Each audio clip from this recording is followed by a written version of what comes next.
Kabanata 571. Maging si Christine Fallon ay bumagsak sa lupa. Si Jay lang ang nanatiling nakatayo. Anong tanawin? Natuwa si Jay. Nabubuhay pa rin ang Soulin Medicine. Nakasuot ng masigasig na ekspresyon. Lahat ng kilalang doktor ay nakatutok kay James. Si James ay nagpakita ng hindi kapani-paniwalang karunungan sa sining ng medisina. Siya ay nagsagawa ng matagal nang nawala sa mga pamamaraan na makikita lamang sa mga sinaunang teksto. Ang karayom ng apoy, ang karayom ng yelo, ang karayom ng yin at yang, ang wind-chasing cup, ang dragon sikang masotherapy, at panghuli, ang 81 karayom ng kasuklam-suklam.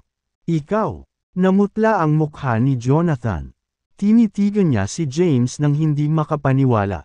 Imposible. How can this be? How did you get out?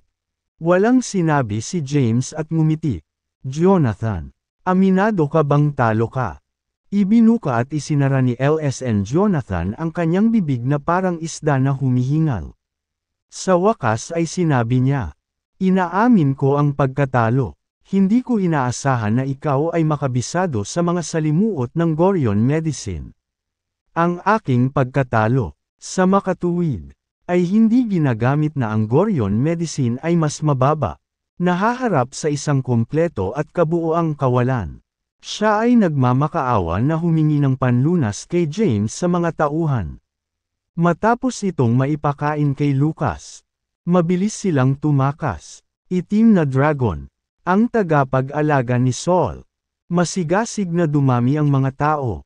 Nagkaroon ng pakiramdam ng kagalakan sa karamihan. Samantala, habang nakatingin sa mga kilalang doktor na nakaluhod sa entablado, napakamot si James sa kanyang ilong at sinabing, si MS. Thea ang nagturo sa akin ng lahat. Kung gusto mong matuto mula sa isang tao, tanungin mo siya tungkol dito. Siya, ang tunay na henyong doktor. Ha! Walang masabi si Thea. Ano ang kinalaman nito sa kanya? Tanggapin mo sana ako bilang iyong alagad. MS. Thea. Gusto kong sumali sa Century Hospital. Maraming doktor ang nakiusap. Hindi sila naloko. Kahit na walang kwenta si Thea tungkol sa gamot. Ang katotohanan ay nasa likod niya pa rin si James. Ito ang perpektong pagkakataon. Matatanggap nila ang patnubay ni James kung magtatrabaho sila sa ilalim ni Thea. Hindi pa rin nakaimik si Thea. Sa wakas tapos na. Tahimik na bulong ni James. Bagamat nalutas na ang usapan kay Jonathan, mayroon pa rin siyang sariling mga isyo na dapat ayusin. Habang napapalibutan si Thea ng mga tao, si James ay tahimik na nakatakas. Pumunta si Delilah sa backstage para maglinis. Pagkatapos magbihis, bumalik siya sa eksena. Ang tanging nakita niya ay isang grupo ng mga doktor na nakaluhod sa sahig na nagmamakaawa kay Thea na tanggapin sila bilang kanyang alagad. James was nowhere to be seen. She was disappointed. Sige, I will, please rise. Sa wakas ay pumayag si Thea sa kanilang walang humpay na pagmamakaawa. Tumayo ang mga doktor. Si Bjorn ang unang nagsalita. Humingi siya ng tawad sa kanya. MS. Thea. Kasalanan ko po nung nangyari sa North Kensington. Patawarin niyo po ako. Doktor na po ako sa Century Hospital simula ngayon. Nga pala, anong relasyon niyo ng Black Dragon? Pupunta ba siya sa Century Hospital para ibigay sa atin ang kanyang kaalaman? Napatingin ang lahat kay Thea. Nakiusap sila kay Thea na tanggapin sila bilang kanyang alagad para matanggap ang patnubay ni James. Inilibot ni Thea ang paligid ngunit hindi niya makita si James. Nag-alinlangan siya habang sinasabing, I think so. Napagpasyahan na niya na hiwalayan si James at pakasalan ng Black Dragon. Malapit na silang maging mag-asawa. Makatuwiran para kay James na bisitahin ang kanyang ospital paminsan-minsan. Nang marinig ito, nagliwanag ang lahat. Habang nangyayari ang lahat ng ito, Natanggap ni Kevin ang kinalabasan ng kompetisyon mula sa hurado. Sumigaw siya sa mga tao. Tumahimik. Pakiusap. Natahimik ang karamihan. Huminga ng malalim si Kevin at sinabing, napakalaking kompetisyon ng adrenaline pumping ang mayroon tayo ngayon. Dahil dito, opisyal ng medical conference ngayong taon. Ngayon, hayaan mo akong ipahayag ang Asclepius ngayong taon. Thea Callahan, Kabanata 572. Sa tulong ni James, si Thea ay naging Asclepius ngayong taon. Bagamat walang alam si Thea sa medisina, ipinagkaloob sa kanya ng media ang titulo bilang pagkilala sa mga kontribusyon ni James. Binaling ni James ang takbo ng kompetisyon at tinalo si Jonathan Harris. Ipinagtanggol niya ang karangalan ng Solin Medicine at ang civilizational inheritance ni Sol na naipasa sa libo-libong taon. Dahil sinadya ni James na si Thea ang magiging Asclepius, susundin nila ang kanyang kagustuhan bilang pasasalamat sa kanyang pagsusumikap. Tahimik na umalis si James. Bagamat tapos na ang medical conference, mayroon pa rin siyang sariling mga problema na dapat ipag-alala. Siya ay kasalukuyang iniuusig sa korte. Bagamat na-frame siya, nanatili ang katotohanan na pinilit niya ang sarili kay Tiara Youngblood. Anong gagawin ko? Nakasuot ng malungkot na ekspresyon. Gumagala si James sa mga lansangan. Sumunod naman si Serena sa likuran niya. Huminto si James at lumingon kay Serena. Bumalik ka muna. Ano naman sayo? Pinaalis siya ni James. Pabayaan mo na lang ako sa ngayon. Naiintindihan. Tumango si Serena at tumalikod na para umalis. Pagkaalis niya, tinawagan ni James ang Blythe King. Magpadala ka ng sundo sa akin at dalhin ako sa istasyon ng pulis. Oras na para palitan ang iyong kapalit. Pagkatapos tumawag, tumayo si James sa tabi ng kalsada at naghintay.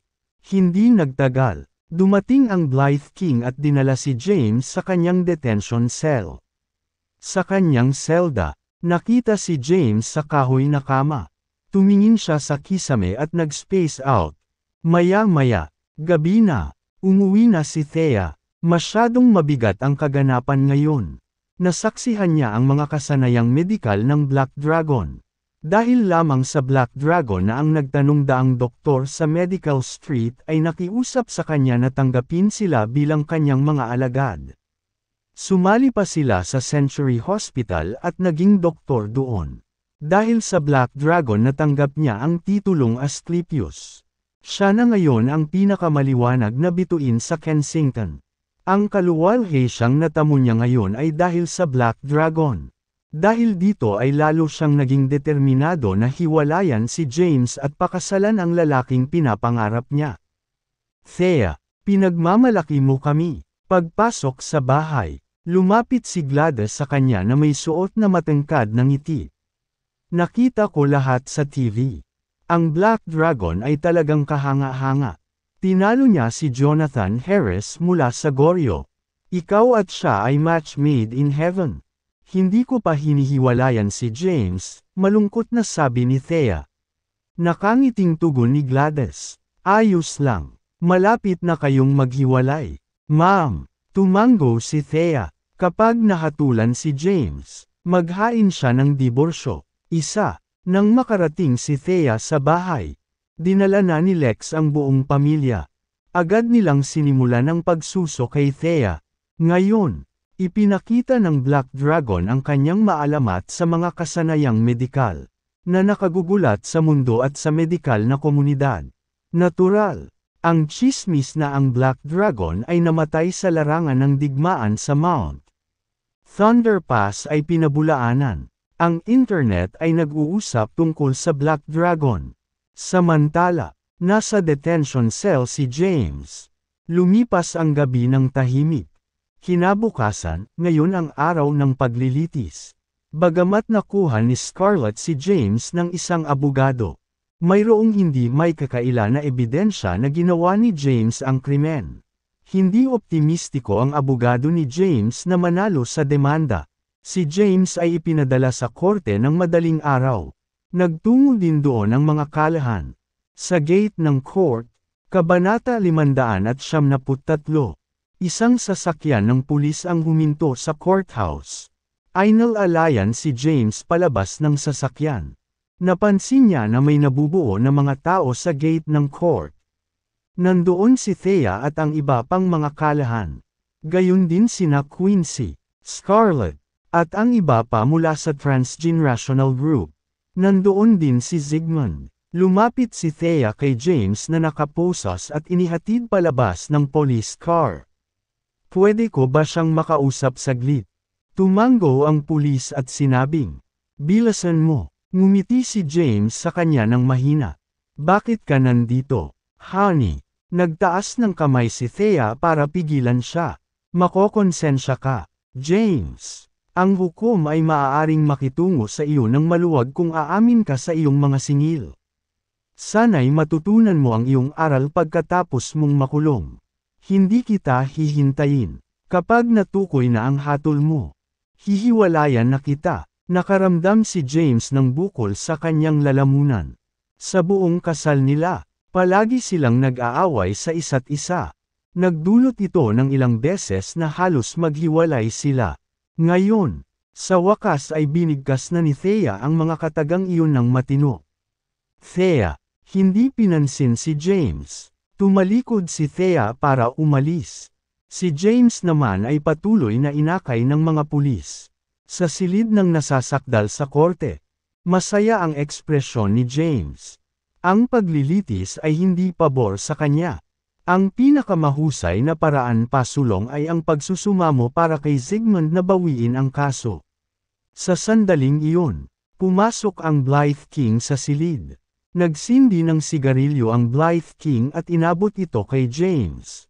Kinuha ito ni James at tumingin sa kanya. "Ano? Pumunta ka ba dito para pagtawanan ako?" Umupo ang Blythe King sa tapat ni James at ngumiti sa kanya. "Paano mo ako naiisip ng ganyan? Nandito ako para tingnan kung may maitutulong ako sa iyo. Dalhin mo si Zygmunt dito para sa akin." Hinihit-hit ni James ang kanyang sigarilyo. Ngayong dumating na ito, wala na siyang magagawa kundi sabihin kay Zygmunt ang buong katotohanan at ipagdasal na bawiin niya ang kaso. Oo naman, tumalikod na ang Blythe King para umalis. Hindi nagtagal, pumasok siya sa silid na nasa tabi niya si Zygmunt. Lumapit si Zygmunt kay James at malamig na sinabi, "Sinasabi ko sa iyo, James, walang silbi, kahit namamagitan ang Blythe King para sa iyo. Hinding-hindi ko iuurong ang kaso." Ngumiti ng cool si James sa kanya. "Paano kung sabihin ko sa iyo na ako? Kini-frame, naka-frame." Napangisi si Zygmunt sa kanyang mungkahi. "Sa lahat ng mapagpasyang ebidensya na mayroon tayo ngayon." The Blythe King chimed in. "Siya talaga ay bina-frame. Ikaw ang panauhin sa medikal na komperensya ngayong taon. Dapat mong malaman ang mga kaganapan kahapon sa Medical Street. Si Jonathan Harris ang nasa likod nito sa buong panahon. Natakot siya na masira ni James ang kanyang mga plano. Kaya, nakaisip siya ng isang plano na ipapadala niya sa bilangguan. Natigilan si Zygmunt sa paghahayag nito. Tapos, sinama niya ng tingin si James. "Sinasabi mo ba sa akin na si Jonathan ang tumayo sa kanya? Sino siya sa tingin niya?" "Ang Black Dragon." "Tama iyan." Tumango ang Blythe King. "Ang nag-iisang." Agad na tumayo si Zygmunt. Wearing a dumbfounded look, he asked puzzledly, "Paano mangyayari iyon? Nakita ko ang Black Dragon ng sarili kong mga mata kahapon." Ang Black Dragon ay ang tagapag-alaga ni Saul. Malaki ang naiambag niya sa ating bansa. Kahapon lang, ipinagtanggol niya ang karangalan ng Soulin Medicine ng mag-isa. Blythe King, mangyaring huwag magsalita ng basta-basta tungkol sa Black Dragon. Matapang na paliwanag ng Blythe King. "Nagsasabi lang ako ng totoo. Pinalitan ko si James ng sarili kong lalaki at pinaalis ko siya dito. Ito ang tanging paraan na nagawa ko." Ibalik niya ang takbo ng kompetisyon kahapon. Nandoon siya na nakamask in disguise. Pagkasabi nun, hinayla niya ang identity card ni James na Black Dragon. Tignan mo ito. Kinuha ito ni Zygmunt. Nang makita ito ng Black Dragon identity card, nagulat siya. Ikaw ba talaga ang Black Dragon? Tumango si James. Oo, kahit alam kong may binabalak si Jonathan. Hindi ko alam kung ano talaga. Hindi ko alam na pinaplano niyang talunin ang lahat ng mga practitioner ng Solin Medicine upang palawakin ang saklaw ng impluensya ng Gorion Medicine. Naniniwala ako na ang nangyaring ito sa medical conference ay simula pa lamang. Hindi sila titigil doon. Natatakot siya na masira ko ang kanyang mga plano. Kaya naman gumawa siya ng paraan para maiayos ako. Ako ay pabaya at nahulog sa kanyang mga pukana. Bagamat ako ay binabalangkas, ang katotohanan ay nananatili na ako ay nakipagtalik sa iyong anak na babae. Ako ay lubos na humihingi ng paumanhin para dito. Matiim na tinitigan ni Zygmunt si James. Kabanata 574. Hindi niya akalain na ang lalaking nanligaw sa kanyang anak ay ang Black Dragon, ang tagapag-alaga, at si Asclepius ng Sol. Ito ang taong nagpoprotekta sa bansa laban sa mga panlabas na banta at binago ang mga tides ng kompetisyon sa medikal na komperensya ngayong taon. Walang paraan na maaari niyang yusagan ang gayong tao sa korte. Hindi ito sapat para baguhin ang katotohanan na ang kanyang anak na babae ang nagdusa. James, hindi naman imposibleng bawiin ko ang kaso. Ang kailangan mo lang gawin ay pakasalan ang anak ko. Bagamat niloloko ka, inosente rin si Tiara. Ngayong hindi na siya virgin. Responsibilidad mo na yan. Kumunot ang noo ni James. Zygmunt, nakakalimutan mo na may asawa ako. Sa mahinahong boses, sumagot si Zygmunt. Narinig ko si Thea na humihiling na hiwalayan ka sa labas ng korte ngayon lang. Perfect timing, sabi ko. Kung matutuloy iyon, mapapangasawa mo ng legal ang anak ko. Hindi rin masama si Tiara.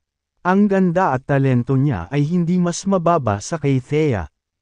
Marahang hinimas ni James ang kanyang templo.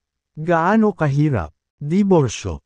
Hindi pwede. Mahal niya si Thea. Kung wala siya, wala rin siya rito. 10 taon ng paghihirap ang pinagdaanan ni Thea.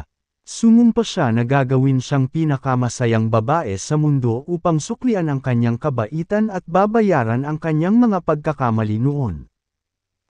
Zygmunt, alam mong may asawa na ako.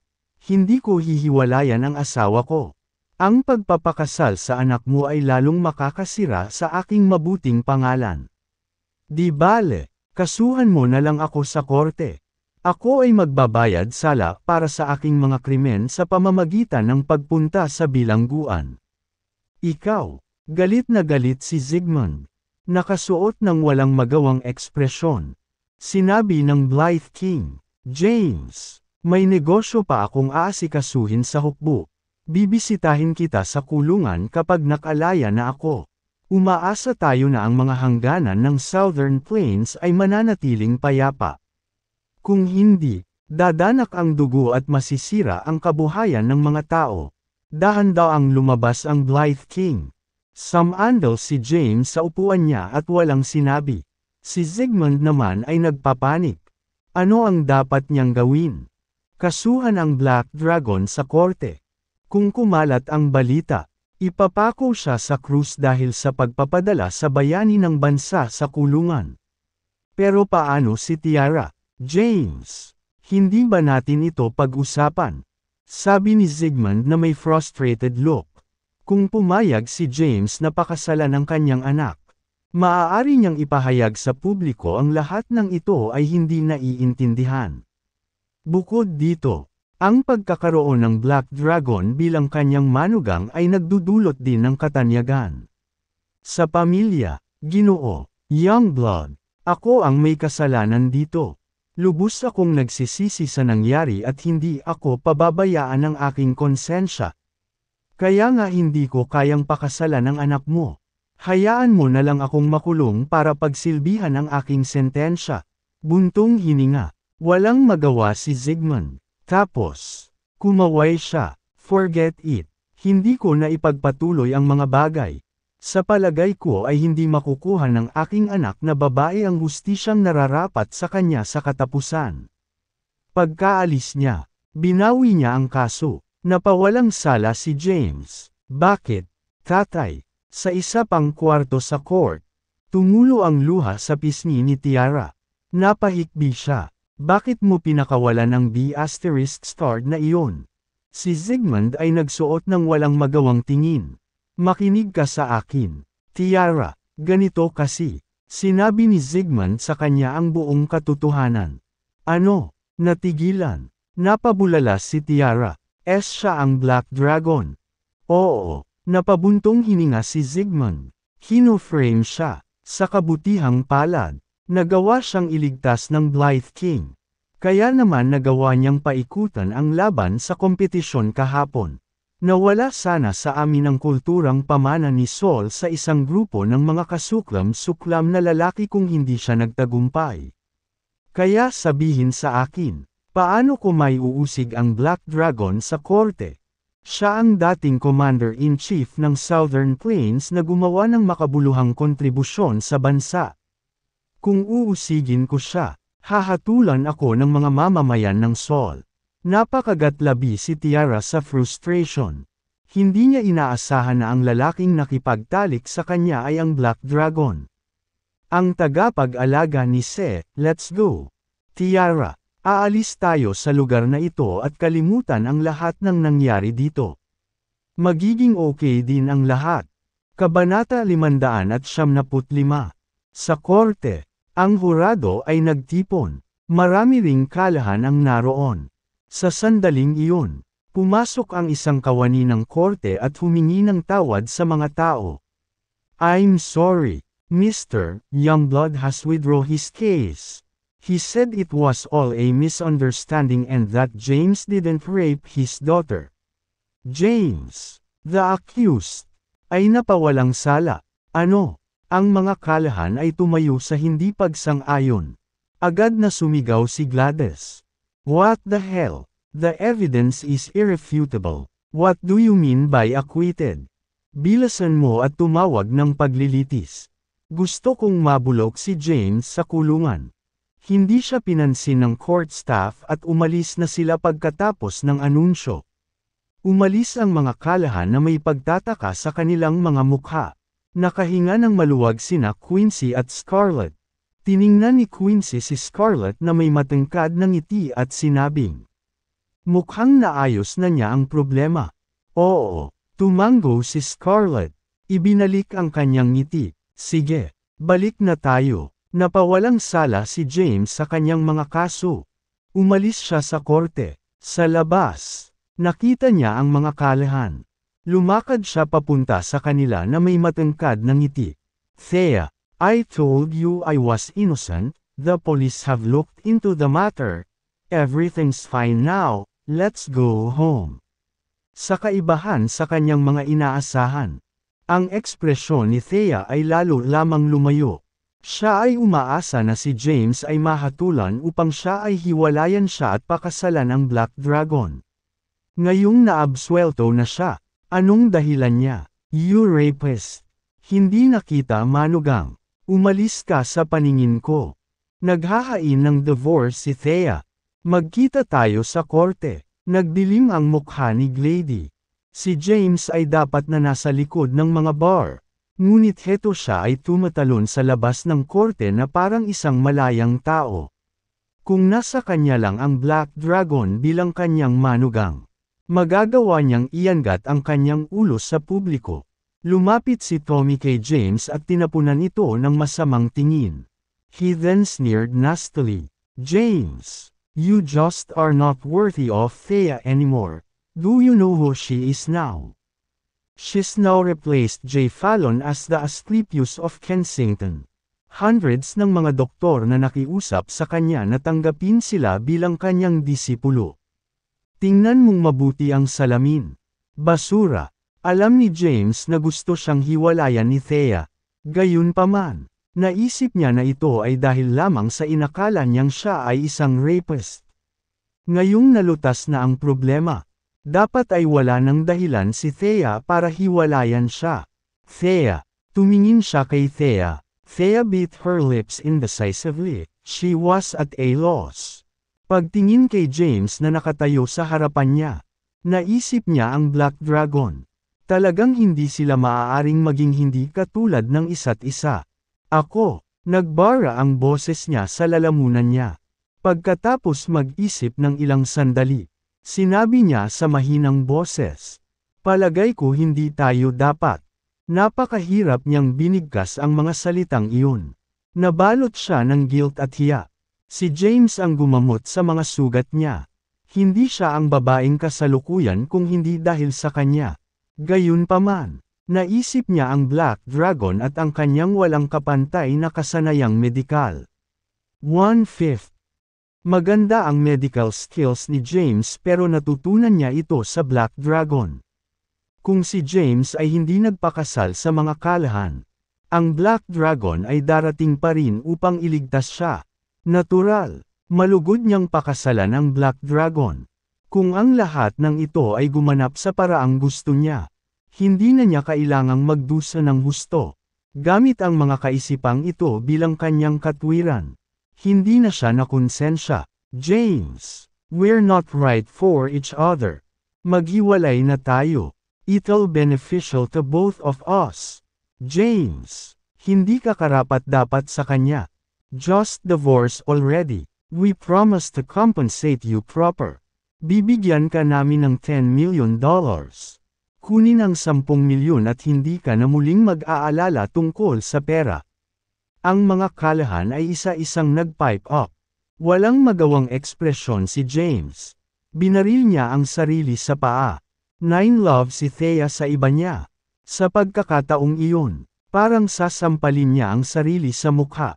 Nang dumating ang balita ng pagkamatay ng Black Dragon, hindi na pinagpantasyahan ni Thea na makasama siya. Ngayong naalis na ang tsismis, muling nabuhay ang pag-asa ni Thea. Lumabas ng court sina Zigmund at Tiara. Napansin nila ang kaguluhan paglabas ng gusali. Nang makitang pinipilit ng mga kalahan si James na hiwalayan si Thea, agad na lumiwanag si Zigmund. Lumapit siya sa kanila at sinimangutan sila. I apologize for the misunderstanding.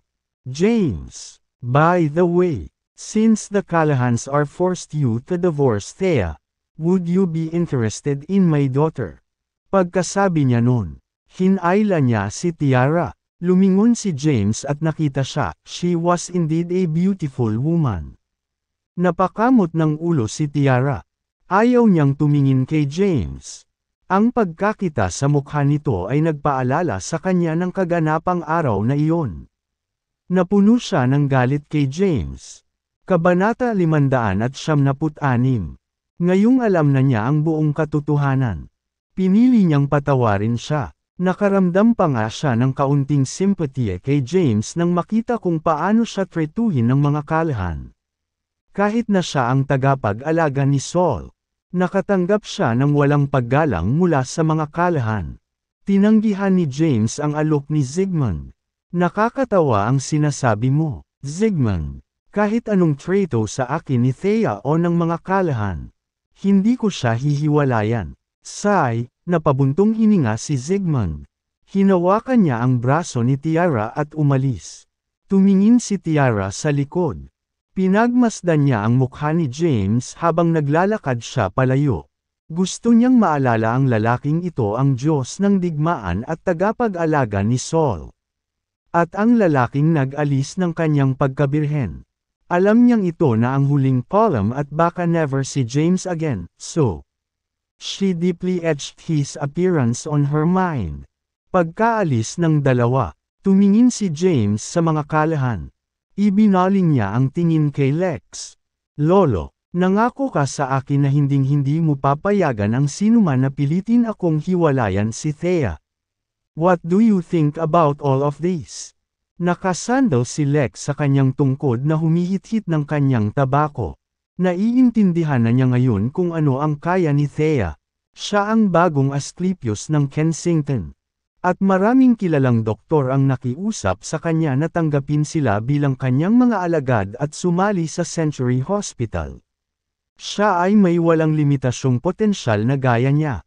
Nangangatuwiran ito na nangangahulugan ito na ang mga kalahan ay mayroon ding walang limitasyong potensyal. Lahat ito ay salamat sa Black Dragon. Siya at si Thea ay talagang isang match made in heaven. James. Iba na ang circumstances ngayon. I think that you're not the right man for Thea with all things considered. How about this? After the Calahans give you 10 million. Bibigyan kita ng karagdagang 10 million bilang pasasalamat. Para sa kontribusyon mo sa pamilya. How does that sound? Nawalan ng salita si James. Akala niya ay magbabago si Lex pagkatapos tulungan ni James ang kanilang pamilya na maiwasan ang kanilang krisis. Hindi niya akalain na babalikan ni Lex ang kanyang salita at babaguhin ang kanyang tono ngayong natamasa na nila ang isang maliit na sukat ng tagumpay. Sige, naiintindihan ko. Walang imik at dismayadong iniwan ni James ang nanunuya na mga kalahan. Pinanood ni Thea si James na umalis. Sa ilalim ng liwanag ng araw, siya ay tila pambihirang nag-iisa. May urge si Thea na pigilan siya sa pag-alis. Let's leave. Thea, hinayla ni Gladys si Thea. Remember to start the divorce process when we get back, by the way. Let's meet up with the Black Dragon, although nag-resign na siya. He's still a genius doctor. Ang mga kalahan ay lahat na nakatingin kay Thea sa pag-asa. Bilis! Tawagan mo siya. Gusto kong makilala ang Black Dragon. He's my idol. Huminga ng malalim si Thea.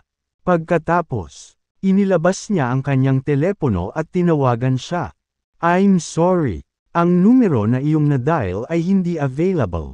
Pakisubukang muli. Napabuntong hininga siya sa pagkabigo. Ang telepono ng Black Dragon ay naka-off simula kagabi. Hindi ko siya ma-contact. Agad naman siyang hinimok ni Gladys. Kung hindi matuloy ang tawag, bumisita ka na lang sa Majestic Corporation. Siya ang chairman doon, di ba? Nandoon siya nagtatrabaho ngayon. Wait, umuwi ka muna at mag-shower ka muna. Get dressed in something more revealing, I'm telling you. Thea. Ang pintuan sa puso ng isang lalaki ay sa pamamagitan ng nasa pagitan ng kanyang mga hita. Nanay, namula si Thea sa kahihiyan. Halos 30 ka na at nahihiya ka pa dito. Don't worry, kanina pa ako nakapunta doon. Thank goodness hindi ka pa natutulog sa talunan na yan. Namumula ang pisngi. Tumakbo si Thea. Samantala, si James ay naglalakad mag-isa sa mga lansangan. Hindi niya sinisisi si Thea o ang mga kalahan. Kasalanan niya ang pagtatago ng kanyang pagkakakilanlan. Kung iisipin niya ang kanyang pagkakakilanlan, hindi sana siya tretuhin ng mga kalahan sa ganitong paraan. Gayunpaman, sa lahat ng nangyayari sa sandaling ito, hindi nararapat para sa kanya na ipakita ang kanyang sarili ngayon. Siguradong sinusubukan ni Jonathan at ng iba pa na alamin ang tunay na pagkakakilanlan ng Black Dragon. Kung ibunyag niya ang kanyang sarili at gumawa sila ng mga desperadong hakbang, maaaring mahuli si Thea sa crossfire. Beep! Isang busina ang nagmula sa likuran. Lumingon naman si James. Isang pulang Porsche ang huminto sa tabi niya. Ibinaba ni Quincy ang mga bintana at tumungo sa kanya. The Calahans are giving you a hard time. Ha! I bet you feel miserable as hell. Come with me, I have a few bottles of good wine at my place. Napakamot sa ilong si James at ngumiti ng mahina. Pagkatapos, binuksan niya ang pinto ng kotse at pumasok. Dalhin mo ako sa Sky Repair Shop sa suburbs. Kabanata 577.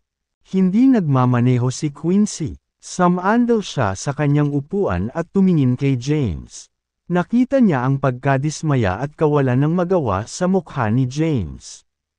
Hindi siya makapaniwala na ang tagapag-alaga ni Saul at ng Asclepius ng Kensington ay magkakaroon ng ganoong kalambot na panig sa kanya. Bakit hindi mo lang sasabihin kay Thea ang buong katotohanan? Sabihin mo sa kanya kung sino ka at ayaw mong hiwalayan ka pa. Sinubukan ni Quincy na aliwin si James. I would have told her long ago if I could. Malungkot na sabi ni James.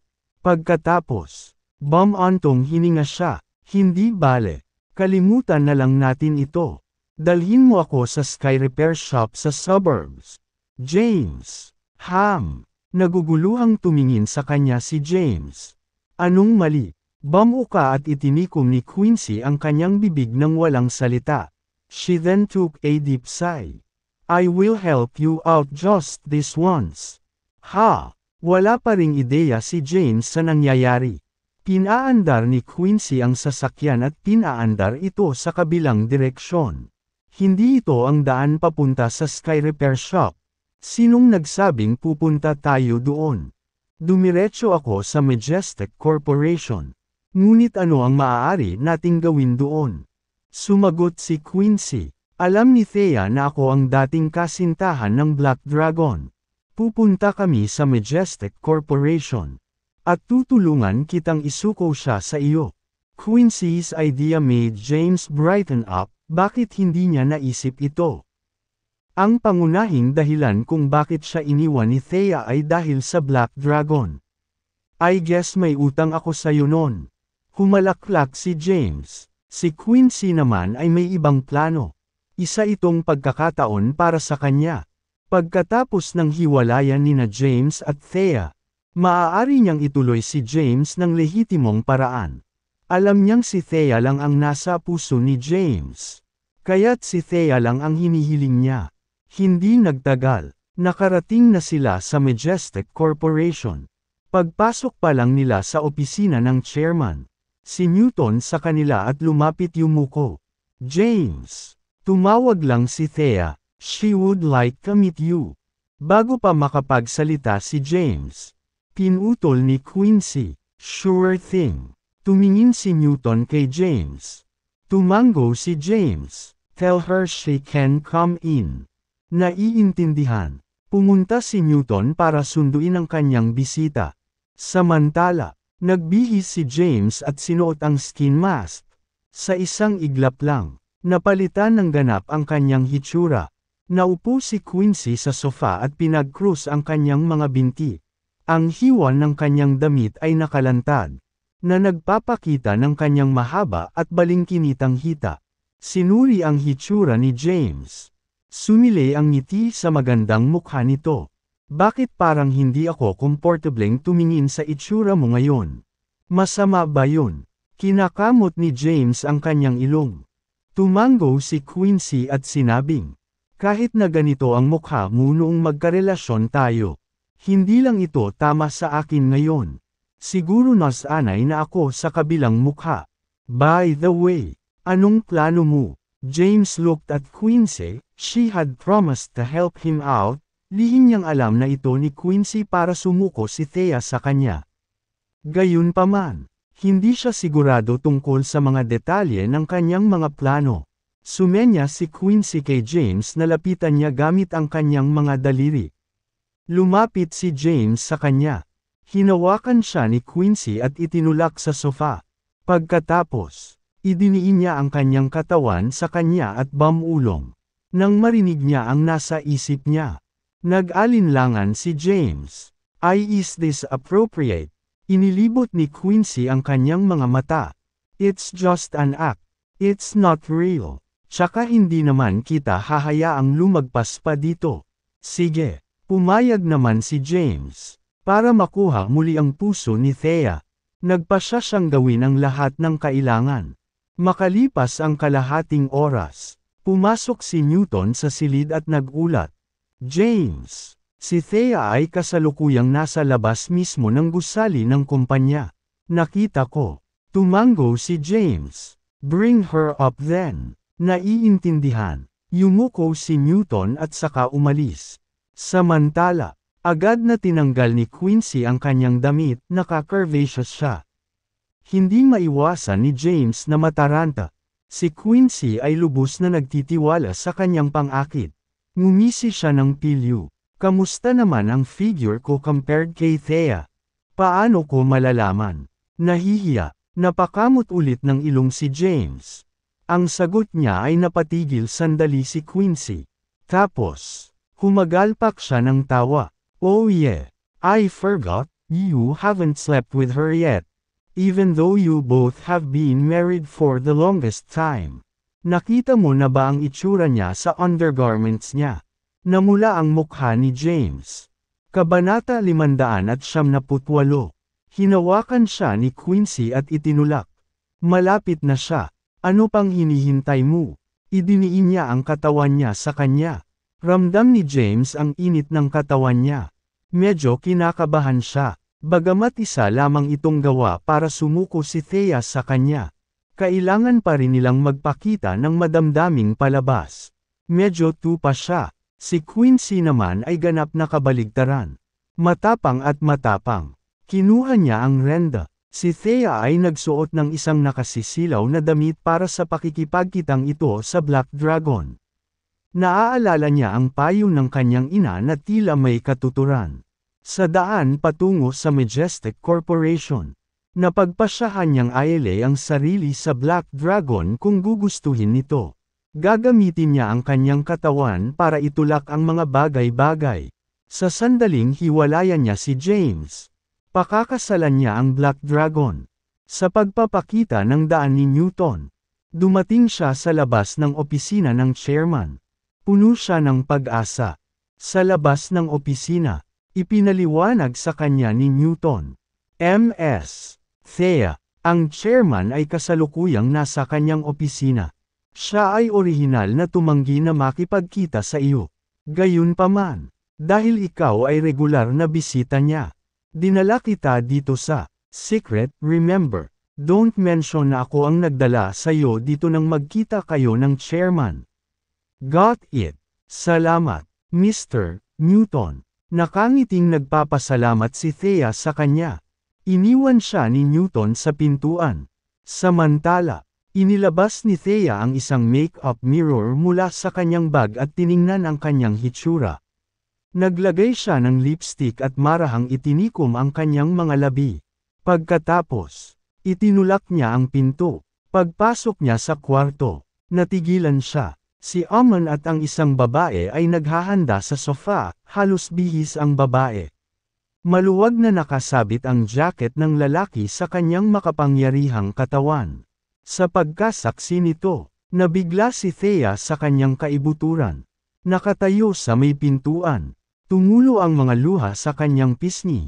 Nang mapansin niya si Thea, dali-dali niyang tinulak ni Quincy si James at nagbihis.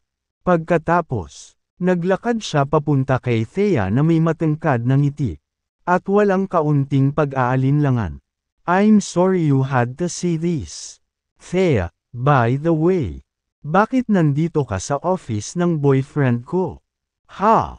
Bumawi si Thea sa katahimikan. Si James na nakabihis na rin ay lumapit sa kanila at buong pagmamahal na niyakap si Quincy. Nandito ka pala Thea, nagkita na ba kayo ni Quincy dati? Girlfriend ko siya, if I remember correctly. Magkakilala kayong dalawa. Boom! Ang mga salita ni James ay parang bolt from the blue. Napatulala, nanatiling nakaugat sa lugar si Thea. Blanca ang kanyang isip.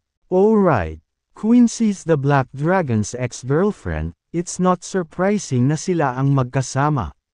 Nandito ako para personal na pasalamatan ang Black Dragon. Nagawa ni Thea na pisilin ang mga salita sa sobrang hirap. Salamat sa tulong niya kahapon. Tinuwanan siya ni James. I wasn't there to help you. I was there because I knew that Jonathan was up to no good. So it wasn't like I wanted to help you in particular. Anyway, kung wala ka ng ibang gustong sabihin, gusto kong ipagpatuloy ang pagpapakaasawa ng pribado sa aking kasintahan. Hinawakan ni Quincy ang braso ni James at binigyan siya ng isang nakakaakit na ngiti. Thea, Promise me you'll be the maid of honor when we get married. Napag-usapan na natin to nung bata pa tayo, remember? Bawat salita nila ay sinadya para magalit si Thea. Oo naman. Oo naman. Nawalan ng masabi si Thea. I'll take my leave then. Tumalikod siya at nagmamadaling lumabas ng opisina. Nakatitig kay Thea mula sa likuran. Napabuntong hininga si James. Ngumisi si Quincy kay James. Ituloy pa ba natin? Inilibot ni James ang kanyang mga mata. Since she's left, there's no need to continue acting anymore, thank you. I suppose, I owe you one. Pero ano ang dapat kong gawin? I'm still in character. Tumingin si Quincy kay James ng mapang-akit. James tried his best to hold himself back. She grabbed James' arm and said suggestively, I won't hold you responsible for this. And I won't interfere with your relationship with Thea. Itigil mo yan. Napailing si James sa pagkakahawak niya. Pilyong ngumisi si Quincy. Nagbibiro lang ako. I'm not that shameless. Galit na tumingin sa kanya si James. Alam niyang tinutokso lang siya ni Quincy. Gayunpaman, she looked at James pleadingly. Can you be my boyfriend for a day? Ha! Sumimangot si James. Diretso ang mukha ni Quincy. It's not too much to ask since we were dating before this. Tsaka tinulungan kita sa gulo na ta. Hindi ba dapat magpakita ka man lang ng pasasalamat? Laking pasasalamat ni James kay Quincy. Sa tulong niya, sa wakas ay susuko na si Thea sa pagpupursige sa Black Dragon. Sa ganoong paraan, mababawasan ang posibilidad na hiwalayan siya ni Thea. Pinag-isipan niya ito at naniniwalang hindi ito masyadong demanding ng offer. Sige, pero isang araw lang. Inilibot ni Quincy ang kanyang mga mata at sinaway siya. Please, ganun ka ba talaga kamiserable sa pagiging boyfriend ko? I'm still a renowned beauty, I'll have you know. Napangiti ng awkward si James. Pero may asawa na ako. Paano ko ipapaliwanag sa asawa ko kung nalaman niya? Di bale, alis na tayo. Hindi itinulak ni Quincy ang bagay na iyon. Hinawakan niya si James sa braso at tumalikod para umalis. Mula sa malayo, mukhang matalik sila sa isa't isa katulad ng ibang mag-asawa. Nangako si James na magiging boyfriend niya sa isang araw. Hanggat hindi siya lumampas sa linya. Ayos lang sa kanya. Si Thea naman ay tumakbo palabas ng Majestic Corporation sa paghikbi.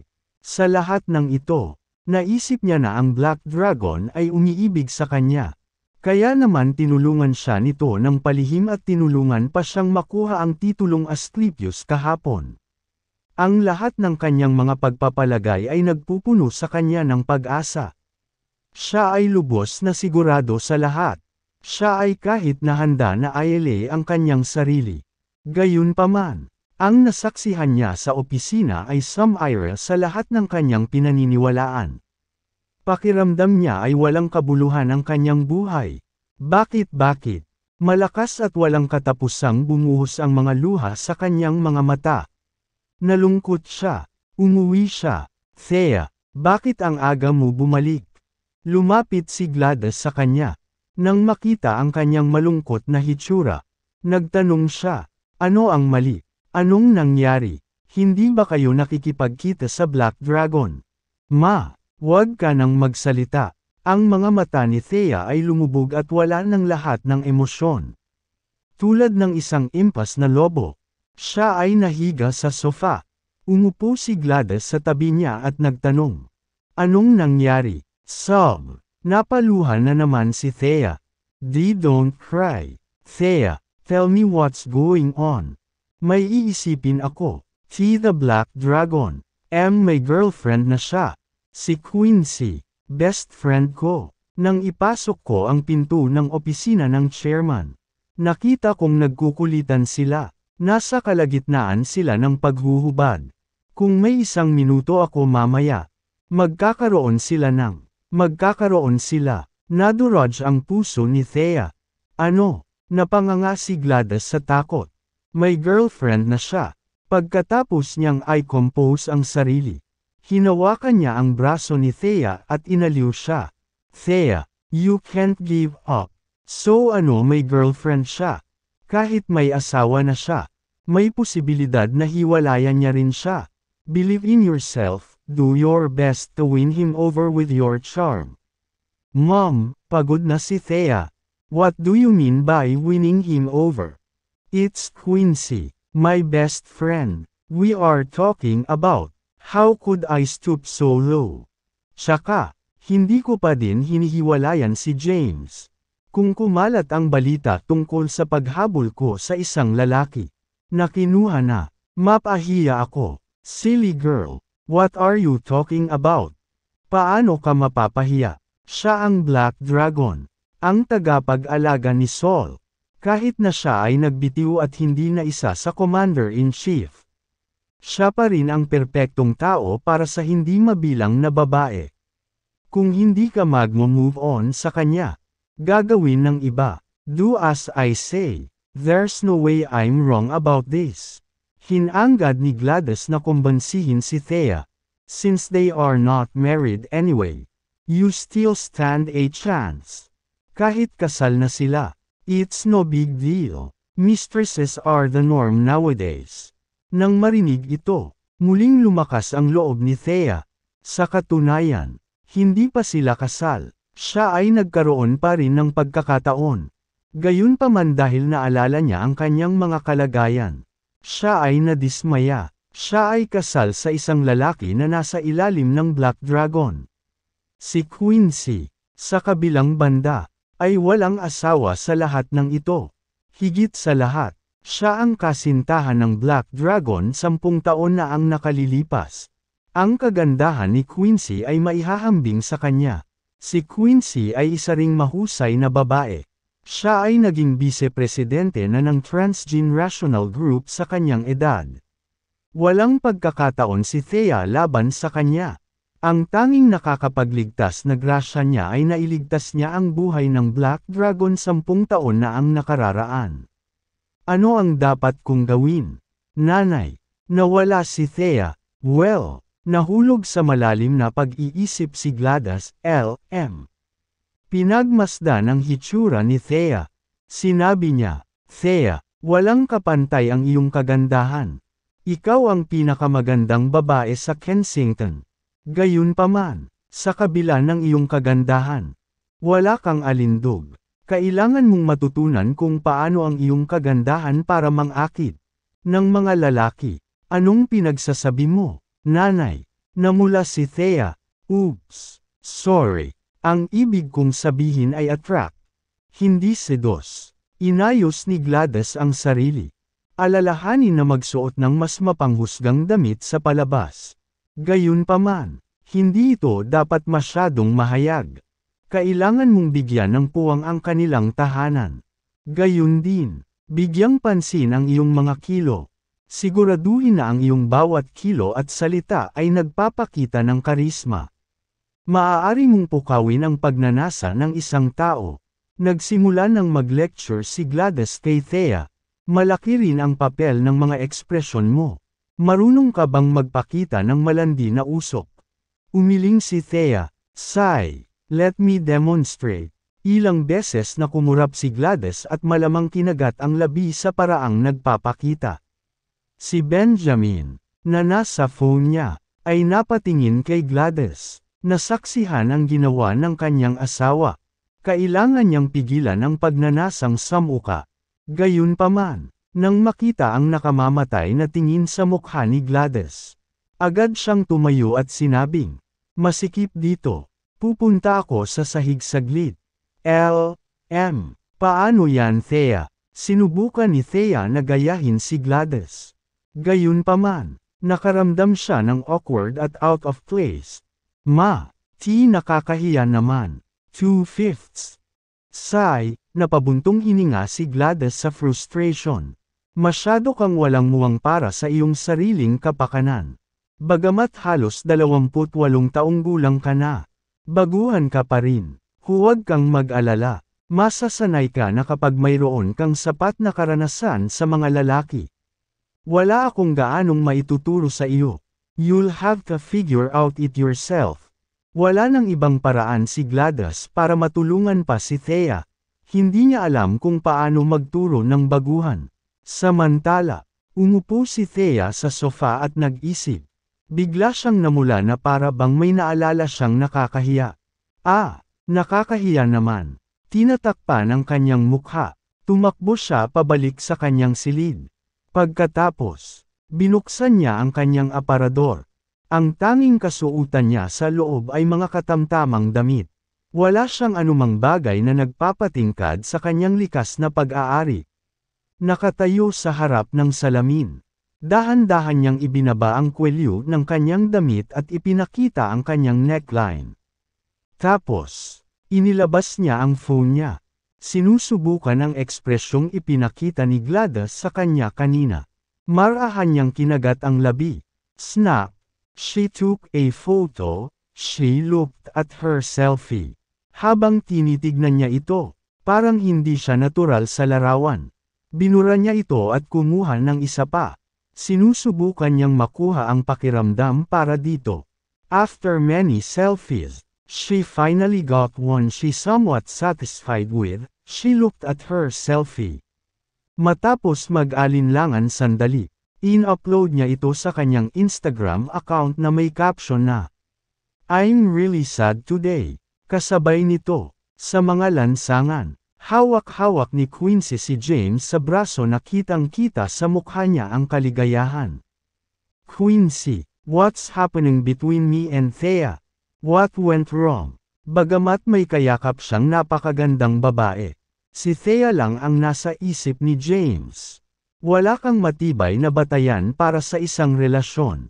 Dumiretso si Quincy sa puso ng bagay. She explained objectively, nagpakasal kayong dalawa sa kabila ng walang matibay na batayan para sa isang relasyon. 2 o 3 buwan pa lang ang nakakaraan mula nang ikasal kayong dalawa. Ngayong may nagpakitang mas mabuting kandidato. Hindi na nakakagulat na tumingin siya sa ibang lugar. Teka, hindi siya maghahanap sa ibang lugar kung hindi kanya nasa isip sa simula pa lang. Walang matibay na batayan para sa isang relasyon. Napakamot ng ilong si James sa pagkataranta. Pag-isipan mo, pagpapatuloy ni Quincy, ilang beses mo ba siyang nakipag-date? Anong regalo ang ipinadala mo sa kanya? May nagawa ka na bang humila sa puso niya? Nakaranas na ba kayong dalawa ng kahit anong romantikong magkasama? Nakagawa ba kayo ng mga masasayang alaala? Nawalan ng masabi si James. Gaya ng sinabi niya, hindi pa niya nagawa ang alinman sa mga bagay na iyon. Eksakto, Quincy said with a spog smile. Nagpakasal kayong dalawa nang hindi man lang nagtatayo ng pundasyon para sa relasyon.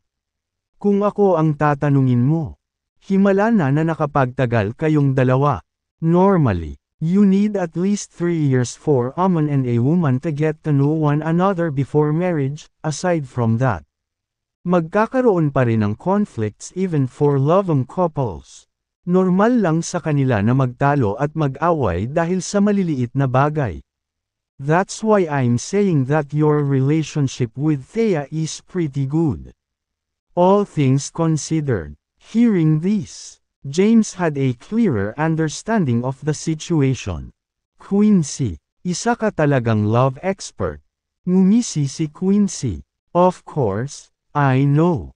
Why don't you date me for a while? I'll teach you something new.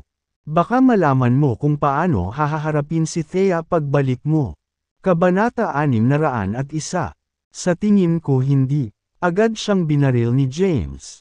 Hindi niya akalain na magandang ideya ang paggugol ng napakaraming oras kasama si Quincy. Siya ay kaakit-akit at sexy. Ang paggugol ng maraming oras sa kanya ay haantong lamang sa gulo. Bakit? Natatakot ka bang main love ka sa akin? Napangiti si Quincy. Something like that. Sang-ayon ni James. Furthermore, I'm married. I'd be disrespecting you and Thea if I start anything with you. I'd be an irresponsible man.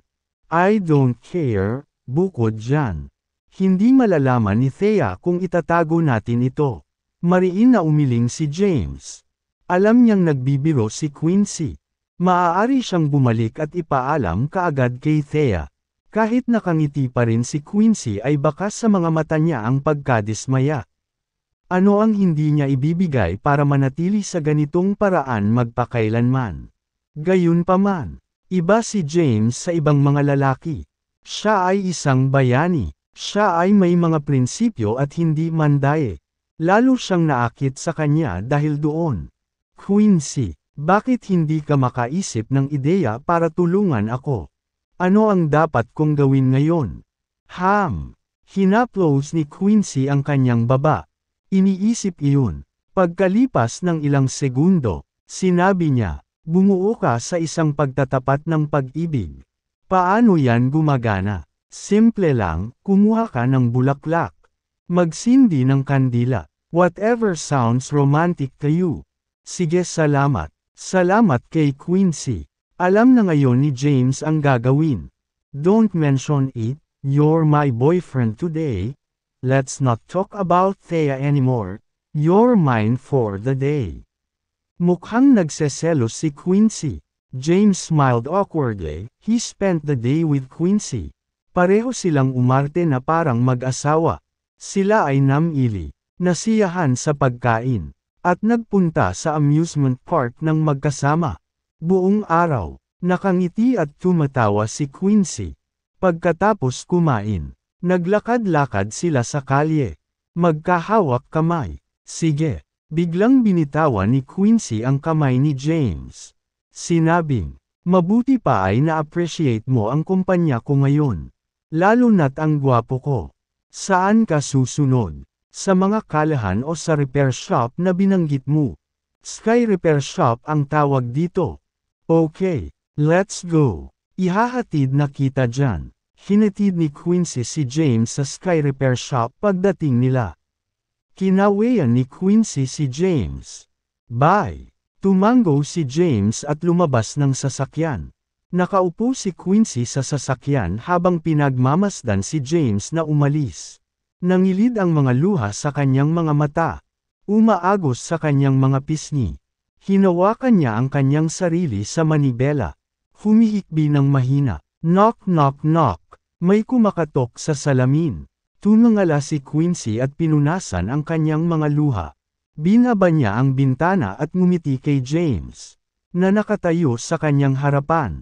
Anong meron? May nakalimutan ka ba? James looked at her eyes, which were red-rimmed. He asked, bakit ka umiiyak? Ano? Hindi ako umiiyak. May dumi na pumasok sa mata ko. Oh, James looked at her suspiciously, but said, nothing's up. I just wanted to tell you to be careful going home. Be safe and call me if you need anything. Got it? You sound like an old lady. Pupunta ako ngayon. Pinaandar ni Quincy ang sasakyan at pinaandar ito. Tumayo si James at pinanood si Quincy na umalis. Nang hindi na niya makita ang sasakyan nito ay pumasok na siya sa repair shop. Mr. Hayden. Lumapit si Aman na nakauniporme ng repairman. Tumango si James at naglakad papunta sa repair shop. Binuksan niya ang sikretong pinto at pumasok sa underground basement. Ang basement noon ay isang underground gambling den. Ngunit pinahinto ni James ang pagsusugal nang siya ay pumalit. Ngayon, ito ang punong tanggapan ng Underground Intelligence Network. Mr. Hayden. Patuloy siyang binabati ng mga tao habang lumalagpas siya sa kanila. Isa-isang sinagot sila ni James. Pumunta siya sa isang secret room at tinanggal ang maskara niya. Maya-maya, dumating na si Ron. Mr. Hayden, you could always give me a call if there's anything you need. Why did you come all this way? Wala akong ibang mapupuntahan. Kaya bumaba ako. Mukhang nag-resign si James. Hindi siya makabalik sa mga kalahan. At si Henry ay nasa ospital pa rin. Ito ang kanyang huling paraan. Inalok ni Ron si James ng sigarilyo. Tinanggap ni James. May balita pa ba tungkol kay Jonathan? Dahil nagkaproblema si Jonathan at ang kanyang mga kasama, dapat ay may ibang iniisip sila maliban sa pag-atake sa mga doktor ni Solin. Hindi pa rin moari ni James kung ano iyon. Umiling si Ron. We've been keeping tabs on Jonathan. After he left yesterday, hindi na siya nagpakita ulit. Tanong ni James, nagawa mo bang malaman kung ano ang kanilang mga plano? Mukhang malungkot si Ron. Sinulyapan siya ni James habang sinabing, "Be honest." Sinabi ni Ron, "Nakakuha kami ng ilang impormasyon.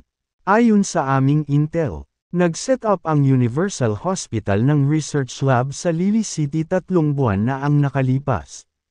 Nakatago ang lokasyon nito sa loob ng isang bundok, na binabantayan ng husto ng mga sinanay na hukbo sa buong orasan. Ang aming intelligence network ay maaaring hindi rin makalusot. Hindi natin alam kung ano ang kanilang sinasaliksik. Isang secret research lab." Kinaikit ni James ang kanyang mga mata. Kung may kinalaman ang lab sa medical conference, pinaplano nila ito nang magbitiw sila at dumating sa Kensington. Sila ba ang hukbo ng Red Flame? Umiling si Ron. Hindi namin makumpirma. Pagmasdang mabuti ang lab at Universal Hospital. Siguraduhin hindi mo hahayaang mawala si Jonathan o ang emperador sa iyong paningin. Isumbong mo ako kaagad kung may napansin kang kakaiba. Opo, Ginoo. Paano ang balita sa Sovereign Antique Shop? Umiling si Ron. Mukhang normal ang lahat.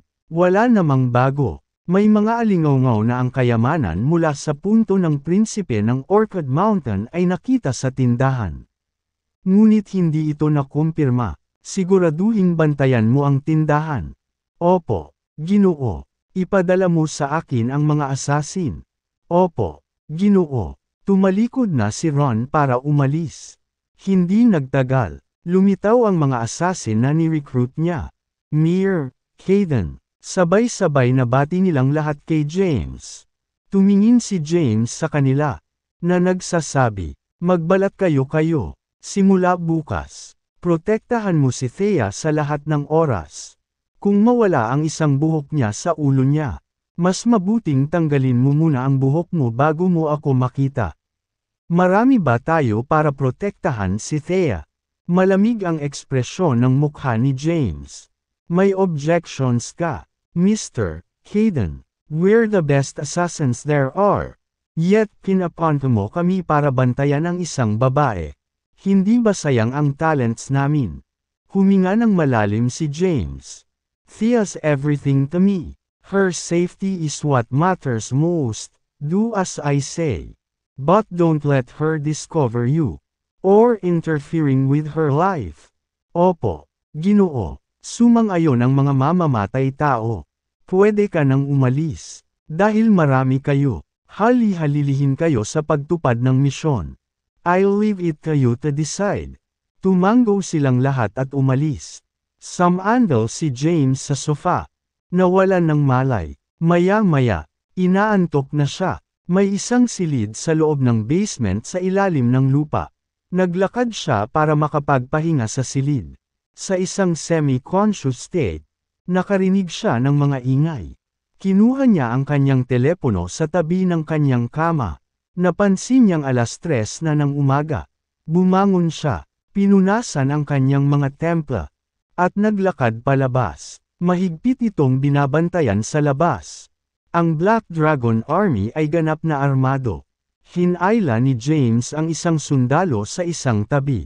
Nagtanong, "Ano ang nangyayari, Mr. Caden?" "May nadiskubre kaming mga especially iya sa amin." Si Ron ay naglulunsad ng investigasyon ngayon. Nahuli niya ang lahat ng tauhan ni Jake para tanungin. Mga especially iya. Natigilan si James. Paano magkakaroon ng mga especially iya? Mula ba sila sa pulisya o militar? Umiling ang sundalo. "Natatakot akong hindi ko alam. Sir." Tumalikod at umalis kaagad si James. Papunta sa piitan. Napakalaki ng underground na basement dito. Para lang itong underground city. Salamat sa paglipas ng mga taon ni Jake sa pagtatayo nito.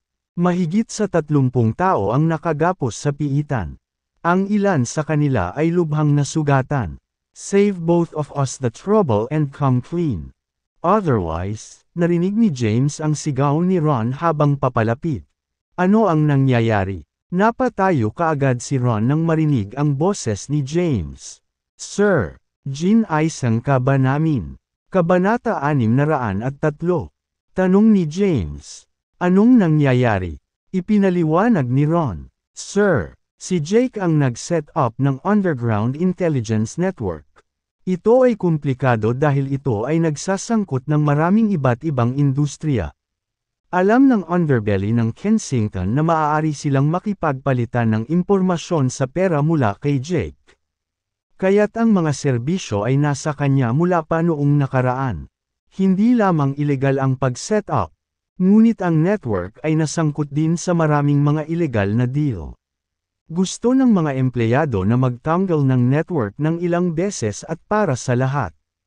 Kaya inayos nila ang mga especially iya na sumama sa mga nakaraang taon. Ngayon, hindi ko alam kung sino ang mga especially iya. Kaya nakuha ko ang lahat ng mga especially iya ni Jake, natitirang mga lalaki para mag-interrogate ng paisa-isa. Binigyan ni Ron si James ng buod. Habang nagsasalita siya, itinuro niya ang isang lalaki na nakatali. Ang lalaki ay nasa edad 40. Sa kasalukuyan, siya ay sinasakal. Siya ay lubhang nasugatan na may maraming sugat sa kanyang katawan, na ang ilan ay tumutulo ng dugo. Siya ay mukhang 1 pulgada mula sa kamatayan. Natuklasan ng isa sa aming mga tauhan na siya ay lihim na nag-leak ng mga mensahe sa isang pulis sa Provincial Police Department. Lumapit sa kanya si James at binitawan siya. Napahiga ang lalaki sa sahig at pinandilatan si James. Malamig na sabi niya, patayin mo ako kung gusto mo. Wala akong sinasabi. Nilingon ni James si Ron. Tumatahol. Bakit nakatayo ka pa dyan? Pakawalan mo na sila. Sir, ano? Natigilan si Ron. Nagdilim ang ekspresyon ni James. Nakalimutan mo na ba kung sino ka? Akala mo ba parte ka hanggang ngayon? Opo, Ginoo. Utos ni Ron. Bitawan mo sila. Lahat ng nakatali ay pinakawalan. Tumingin si James sa lalaki sa lupa. Nagtanong, ilang taon ka na rito? Malamig na tumikim ang lalaki. Sabi ni James, hayaan mo siya. Opo, Ginoo. Tumango si Ron. Nakatingin sa iba. Well, sino sa inyo ang mga kaibigan niya? Kunin mo siya at umalis ka. Nagkatinginan ang iba pang mga tauhan ni Jake. Ngunit wala sa kanila ang humakbang pasulong. May mga especially iya pa rin sa kanila. Alam nila na sa sandaling humakbang sila, hindi na sila makakaalis.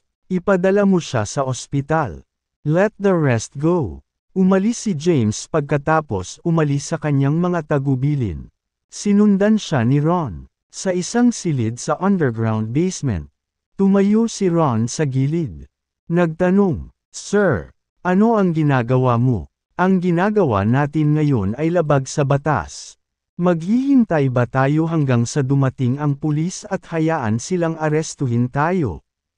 Napatingin si James kay Ron. Especially iya man sila, hindi natin kailangang pahirapan. Huwag mong kalimutan na sundalo ka. Kababayan tayo. Hindi na kailangang pahirapan ang isang kababayan. Kung tungkol sa mga pagbibigay, bibigyan ko ng tawag si Blythe King at ipagawa sa kanya na pagtakpan ito. Kapag naayos na ang lahat sa Kensington, tatanggalin ko ang network. Opo, Ginoo. Nagsindi ng sigarilyo si James at sinabing, gayunpaman, kailangan pa rin nating malaman kung sino ang mga especially iya. Pero sir, ilang taon na siyang kasama ng mga tauhan ni Jake. It will not be easy to suss out the spies. Then let all of them go. Casual na sabi ni James. Matalino, sir, save it, I'm going to sleep, hinaan mo ang boses mo. Tumayo si James at umalis. Inasikaso kaagad ni Ron ang mga bagay-bagay, pinaalis niya ang lahat ng natitirang tauhan ni Jake. Ang Underground Intelligence Network ay ganap na ngayong may tauhan ng Black Dragon Army ni James mula sa Southern Plains. Nakuha niya ang kabuuang kontrol. Narinig ito ni Jake nang wala sa oras. Wala siyang magawa tungkol dito. Ang kanyang Underground Intelligence Network na ilang taon na niyang itinayo ay si James na ngayon. Simula noong pumalit si James, inaasahan na niya ito, ngunit hindi niya inaasahan na magiging ganoon kabilis. Tahimik na lumipas ang gabi. Kinabukasan, inutusan ni James si Ron na mag-ayos ng transportasyon pabalik sa lungsod. Sa Callahan's, maagang nagising si Thea. Kahapon, pinuntahan niya ang Black Dragon. Ngunit nang makita niyang kasama niya si Quincy, nalungkot siya, ngunit salamat kay Gladys. Nabawi niya ang kumpiyansa niya. Dahil dito, gumising siya ng maaga para mamili. Bumili siya ng maraming damit. Ang mga ito ay nagsisiwalat at hindi isang bagay na dapat niyang isuot noon. Nang bumalik si James sa lungsod, pasado 10:00 na, napadaan siya sa isang florist at bumili ng 99 roses. Armado ng mga rosas, tumungo siya papunta sa mga Callahan.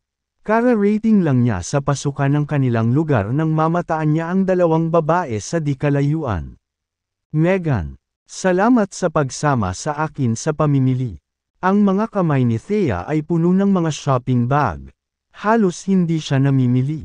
Kaya't pinatulong niya si Megan. Salamat sa mga rekomendasyon ni Megan. Nakabili siya ng maraming damit.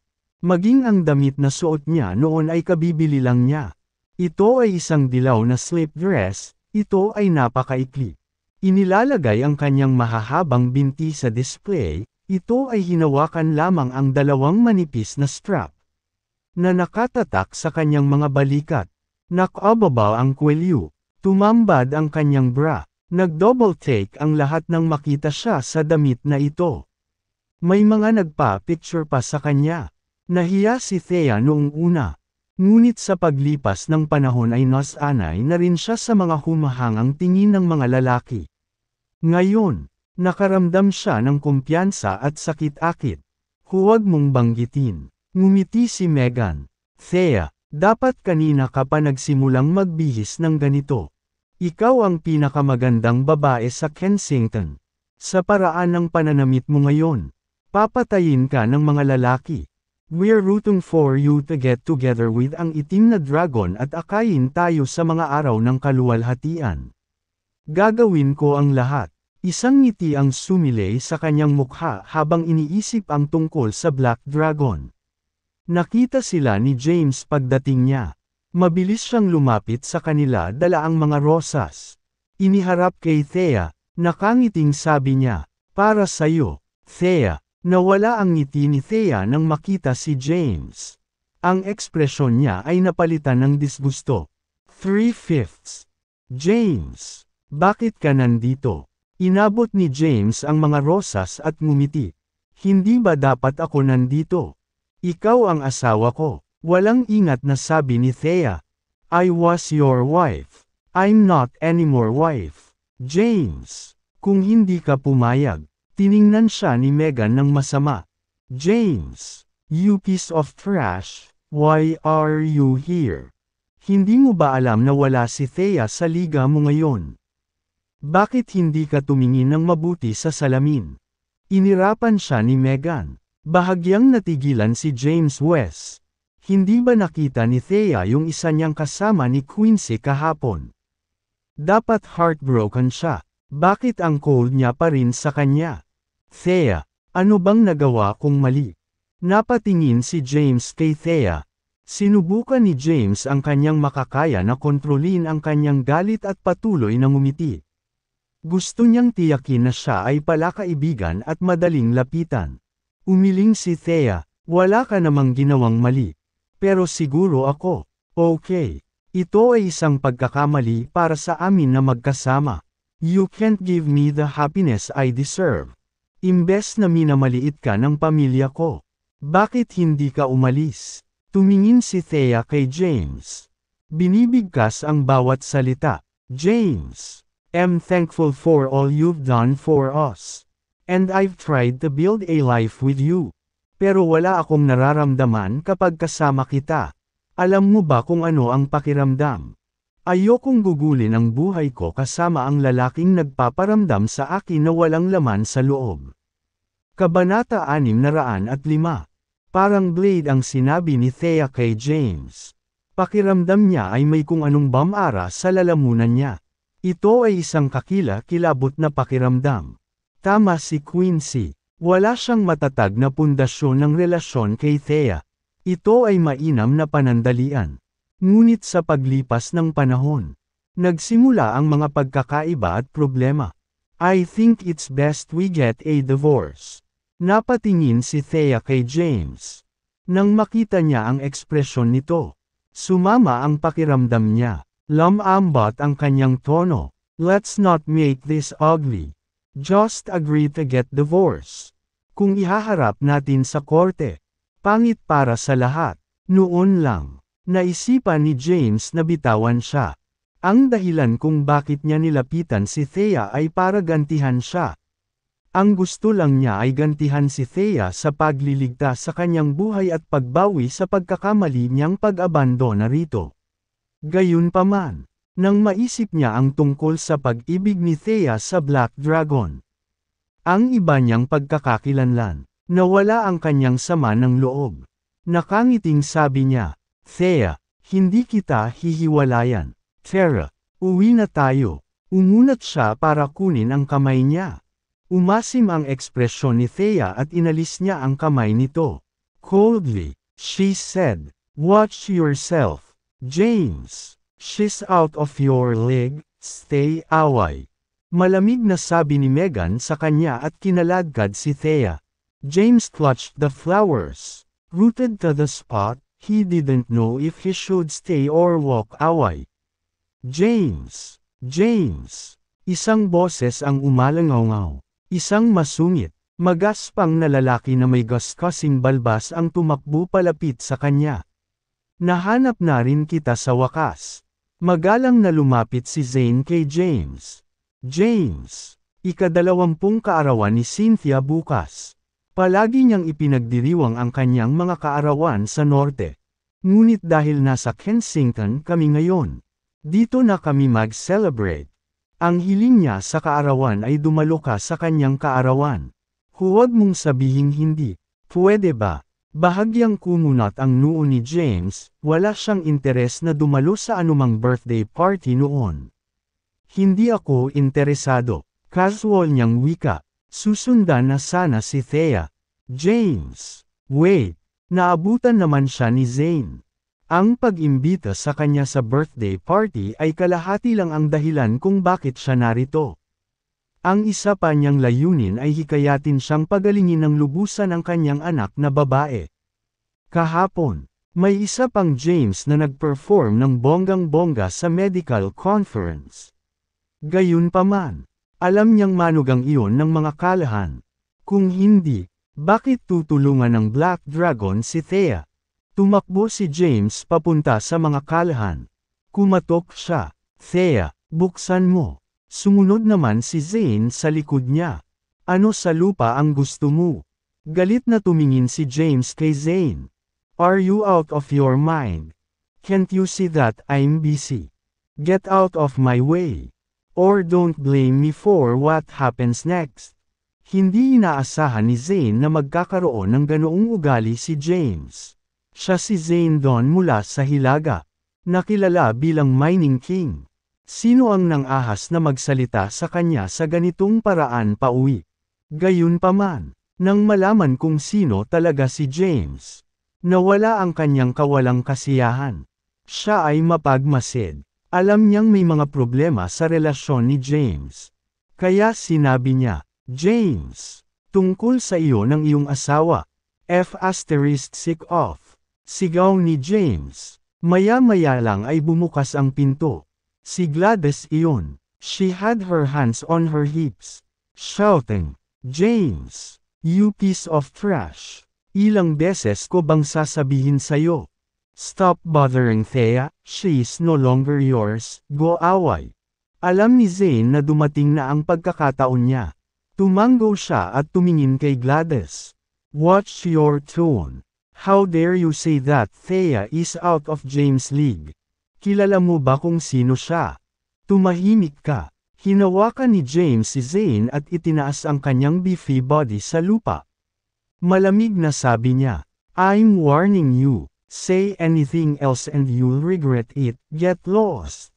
"Okay, ibaba mo ako, James. Ibaba mo na ako."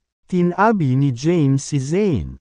Pasuray-suray na si Zane na halos malaglag sa lupa. Nang makabawi si Zane, tumingin siya sa paligid. Hindi niya alam kung bakit itinatago ni James ang kanyang pagkakakilanlan sa mga kalahan. Ngunit masasabi niyang walang katayuan si James sa pamilya. Nag-isip siya ng ilang segundo bago muling lumapit. "Si James ang aking tagapagligtas. Alam mo ba kung sino ako? Ako si Zane Dawn. Siguro hindi mo ako kilala at hindi mo pa ako narinig. Ngunit hayaan mo akong magpakilala. Kinokontrol ko ang lahat ng mga minahan sa norte. Ang aking mga operasyon isama ang daan-daang minahan ng karbon, ginto, at brilyante. Anuman ang nasa ilalim ng lupa ay akin." Natigilan si Gladys. Hindi niya inaasahan na ang masungit, magaspang na lalaki ay may kahanga-hangang background. Narinig na niya ito noon pa. Nailigtas ni James ang kanyang anak na babae. At hinikayat niya ang mga Watson at Zenozas na palayain ang mga kalahan. Nagayon din sa kanila na magkaroon ng bagong buhay. Agad na nagbago ang ekspresyon niya. Lumiwanag ang mukha niya sa isang malaking ngiti. "The Mining King. Yes. Please. Come in." Tumingin si Zane kay James at gumagalang. "Pagkatapos mo, James." Mukhang humahanga si James. Si Zane ay isang mabuting tao. Humakbang siya papasok ng bahay. Pipigilan na sana siya ni Gladys. Ngunit sa pagtingin sa pakikitungo ni Zane kay James ay napigilan siya. Sa sopa sa bahay, nakita ni Thea si James na pumasok. Kumunat ang noo niya. "Ma, anong ginagawa mo? Bakit mo siya pinapasok?" Inilapag ni James ang mga bulaklak sa mesa at ngumiti sa kanya. "Hi, Thea. Malamig na tumango si Thea at umupo. Hindi pinansin si James. Lumapit si Gladys sa kanya at sinabing, "Thea, kumuha ka ng isang basong tubig kay Mr. Don." Napatingin si Thea kay Zane. Lalong kumunat ang noo niya. Sino siya? Kahit naguguluhan siya, ginawa niya ang sinabi ng mommy niya. Nagsalin siya ng isang basong tubig at binigay kay Zane. Ngumiti ng matamis. "Mr. Don, here, kumain ka ng tubig." Salamat." Sabay tumayo si Zane na nakaupo at tinanggap ng dalawang kamay ang tubig na mukhang gulat na gulat. Pagkatapos nun, humigop siya ng tubig at tumingin kay Gladys. Nakangiti sa kanya. "Iniisip mo lang na bad match si James sa anak mo dahil mahirap siya. I've decided to transfer half my assets to James. Now, he's worth at least 500 billion. Is that enough to change your mind?" Napatingin si James kay Zane at nakasimangot. "Zane, anong ginagawa mo? Sinabi ko bang gusto ko ang pera mo?" Tumayo si Zane at malakas na sinabi, "James, niligtas mo ang buhay ng anak ko. Si Cynthia ang lahat sa akin. Para sa kanya, isusuko ko ang lahat. Payag na tanggapin. Ang pera ay isang numero sa akin. Hindi ko alam kung paano gastusin ito. Higit pa rito, sa napakaraming minahan. Ang aking kayamanan ay lumalaki bawat minuto. 500 billion. Laking gulat ni Gladys sa numero. Maging ang Watsons at Zenozas ng 5 Provinces Business Alliance ay hindi lamang ng 100 bilyon bawat isa sa kabuuang asset. Ngayon, Ang makapangyarihang taong ito mula sa Hilaga ay nagbibigay ng 500 bilyong dolyar na halaga ng mga ari-arian kay James ng ganoon. Mr. Don, seryoso ka? Gulat pa ring tanong ni Gladys. Oo naman. I'm a man of my word. Hehe, sige. Thea, bakit nakaupo ka pa dyan? Kumuha ka ng isang basong tubig kay James. Hindi mapigil ang mapangiti ni Gladys. Kung ang kanyang manugang ay may 500 bilyong dolyar, bakit hahabulin ang Black Dragon? Ang kailangan lang niyang gawin ay kunin ang pera at tamasahin ito. Kumunot ang noo ni James. Masyadong materialistic si Gladys. Sa sandaling marinig niya ang tungkol sa pera, siya ay naging ibang tao. Mukha bang kailangan niya ang pera? Ang transgenerational New City lamang ay hindi ng trilyon. Higit pa rito, katatapos lang niyang maglipat ng 1 trilyong dolyar sa account ng transgenerational. Saglit na tinitigan ni Thea si James bago tumingin kay Zane. Iniisip kung ganoon ba siya kay Aman. Nagbibigay siya ng 500 bilyong dolyar ng ganoon lang. Siya ba talaga? Mom, I'm not doing it. You can get him the water. I'm still divorcing him kahit gaano pa karami ang pera niya. Magaling. Napangiti si Zane. My daughter Cynthia is 20 this year. She's rather pretty too, once the divorce is finalized. James can marry Cynthia, all my assets will belong to James. Nagpanik si Gladys. Don't be stupid. Thea, I call the shots in this family. Now go James a glass of water. Thea did so unwillingly, she slammed it down on the table in front of James. Cause water splash everywhere, then. She sat her down and crossed her arms. Not looking at James. Kabanata 607. Lalong nandidiri si Thea kay James. Sa tuwing nakikita niya si James, hindi niya maiwasang ikumpara ito sa Black Dragon. Magkaiba lang silang dalawa. Paano nila maihahambing? Hindi niya naintindihan ang nakita niya kay James noon, na nakahiga sa kanya at halos ibigay na niya ang sarili sa kanya. Nandoon din si Megan, she was silent. Observing James and Zane, lalo na si Zane. Galing siya sa isang mayamang pamilya at nakilala ang maraming mayayamang tao. Gayunpaman, hindi niya akalain na isa sa kanila ang may balbas na lalaking ito. Lalo na ang isang taong may ari-arian na nagkakahalaga ng trilyon. James, saan mo nahanap ang artistang ito? Worth trillions. Is he? And he's giving you $500 billion just like that. Sino ang gumagawa niyan? Megan looked disdainful, she knew it, si James ay kumuha ng artista. Pinutol ko siya sa mga lansangan. James chuckled at tumingin kay Zane.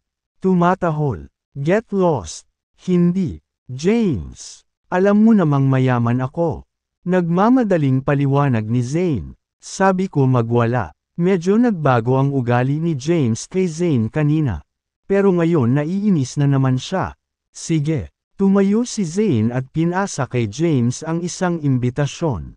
James, birthday party ng anak ko bukas sa Allure Villa. Punta ka. Bago pa niya matapos ang kanyang pangungusap, nakita niya ang nagyayelong tingin ni James. Inilapag niya kaagad ang imbitasyon sa mesa at tumalikod para umalis. Oh, aalis ka na ba? Tumayo si Gladys at tinawag siya. Mr. Don, hindi ka ba magtatagal? Gayunpaman, hindi siya pinansin ni Zane. Pagkaalis niya, umupo si Gladys at tumingin kay James. Glaring at him, she asked, James, siya ba talaga si Zane Don? Hindi, umiling si James. Nagpalit ulit ng tono si Gladys. Itinuro niya ang pinto at umungol. Out! Nagulat si James. Masyadong mabilis nagbago si Gladys. Nanay, out! No one hears your mom. You're so useless. James, let me tell you. Kung wala kang $500 billion, makakalimutan mo ang relasyon ni Thea. The only way I'll acknowledge you ay kasama ang 500 bilyong dolyar. Diretso sa punto si Gladys. Tumayo na rin si Thea at tinuro ang pinto. Umalis ka na, James. Ayaw na kitang makita. Nasusuka ako kapag nakikita kita ngayon. Tumango rin si Megan. James, how shameless can you be? Kahit gusto mong kumuha ng artista, you should have got someone better. With how he looks like, how could he pass for someone who has trillions worth of assets? Insulto siya ng iilan sa kanila at sinubukan siyang itaboy. I'm not going anywhere. You can say whatever you want. But I'm staying. Hindi na pinansin ni James. Ano ang magagawa nila laban sa kanya? Kumuha ng walis si Gladys at sinimulang hampasin ito. Pinalaya si James sa bahay. Slam! Tumayo si James sa harap ng pasukan ng mga kalahan. Nakatingin sa nakalock na pinto. Pinunasan niya ang kanyang ilong. Malinaw niyang nakita ang mga bagay-bagay ngayon. Ito ang buhay. Kinailangan niyang malampasan ang hadlang na ito. Hindi ba ito ang nais niya? Isang normal na buhay. Ngayon, dapat siyang maging mas determinado kaysa noong siya ay nasa hangganan ng Southern Plains. At the top of his voice, he announced, Thea, hindi ako sumusuko. Sa bahay, mukhang dismissive si Megan. Hindi sumusuko. Sino sa tingin niya? Enough, ayoko na siyang pag-usapan. Tapos na si Thea kay James, nakita ni Megan ang invitation sa table. Kabanata 608. Dala ng aktor ang kanyang A-game. Mukhang bonggang-bongga ang invitation card. Ang invitation card ay ginto at may kantab. Na tila nilagyan ng ginto. Kinuha ito ni Megan. Mabigat ang pakiramdam sa kanyang kamay. Bilang isang taong nagmula sa kayamanan. Nakilala niya ang kalidad. Sa sandaling kinuha niya ang card.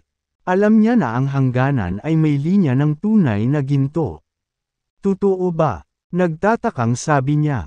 Ito ay tunay na ginto. Sa kabilang banda, inilabas ni Gladys ang kanyang telepono. Hinanap niya si Zane sa internet. Nagbunga ng maraming resulta ang paghahanap niya. Naroon ang Mining King. Ang pinakamalaking tao sa Hilaga. Maraming mga larawan din. Nang makita niya ang mga larawan ni Zane, napasigaw siya sa gulat. Siya nga, siya iyon. Si Zane Don iyon. Ang pinakamalaking tao sa norte. Anak niya si Cynthia Don. Na-curious si Thea. Sumilip siya. Nang makita niya ang mga larawan at mga artikulo ng balita. Napangiwi siya at bamulong. VIP ba talaga ang lalaki mula sa norte at walang trilyon? Nabalisa si Gladys. Thea, ito na ang pagkakataon natin. Malapit na tayong yumaman. Hindi mo kayang hiwalayan si James. Bilis. Tawagan si James ngayon. Sabihin mo sa kanya na kunin ang 500 bilyong dolyar. Gamit ang pera, magkakaroon tayo ng buong mundo. Sa ating mga kamay. Nako. Hayaan mo akong sundan siya, tumakbo palabas si Gladys. Gayunpaman, umalis na si James. Tumakbo siya palabas sa kanilang lugar. Ngunit hindi niya ito nakita. Malungkot na bumalik si Gladys.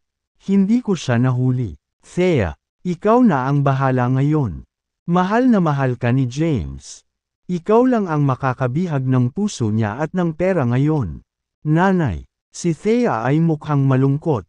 Ang kanyang ina ay nagpumilit na hiwalayan. Ngunit ngayon ay nagbago na naman ang kanyang isip. Hindi alam ni Thea kung ano ang sasabihin sa kanyang materialistikong ina. Nawalan ng focus si Megan saglit. Ilang segundo pa ay hinawakan niya ang braso ni Thea.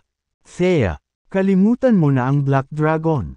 500 bilyong dolyar ang pinag-uusapan natin dito. Alam mo ba kung magkano iyon?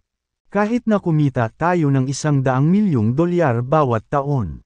Kailangan pa rin natin ng 5 taon para makuha iyon. Dami, tawagan mo si James at yayain mo siyang umuwi. Pati si Megan ay natukso. Kung si James ay may 500 bilyong dolyar, Ang mga Callahan ay babangon sa kaluwalhatian. At siya ay magiging bahagi nito. Pera lang ang pakialam ninyo lahat. I've made myself clear and I'm not taking my words back. Tawagan mo siya kung gusto mo. Nagalit si Thea. Isa lang ba siyang kasangkapan para makaipon ng kayamanan at wala nang iba pa? Pagkatapos umalis ni James sa Callahans, pumunta siya sa Transgenerational Group. Sa Transgenerational Tower, sa itaas na palapag, ang opisina ng chairman. Si James ay naninigarilyo, nakasuot ng damit na suit. Pumasok si Kui at umupo sa sopa. Naka-cross legs. Anong nangyayari? Bakit ang haba ng mukha? Napatingin si James kay Quincy. I took your advice and buy 99 roses. Ayaw pa nga ni Thea. At pinalayas ako ng bahay. Halika na, may iba ka. Ako ay abala at walang oras para sa lahat ng ito. Paano kung kumuha ako ng ilang mga eksperto sa pag-ibig at hayaan silang gawin ang trabaho para sa iyo? May mga love expert. Natigilan si James. Napangiti si Quincy. Siyempre, ano pa hinihintay mo? Bilasan mo. Yes, sir. I'm on it. Tumayo si Quincy at tumalikod para umalis. Pagkalabas niya sa opisina ng chairman, tumawag siya. Magtipon sa Transgenerational ang lahat ng pinakamahusay na eksperto sa pag-ibig at analyst sa bansa sa loob ng 1 oras. She shook her headlessly after she hung up. Nagkaroon ng mga isyu sa relasyon si James. Hindi pa siya nakipagrelasyon noon. Paano niya nalaman ang gagawin? Si Quincy ay may trabaho at walang oras na mag-aksaya sa kanya. Sa halip, kumuha siya ng ilang analyst ng pag-ibig para sa kanya. Naghintay si James sa kanyang opisina.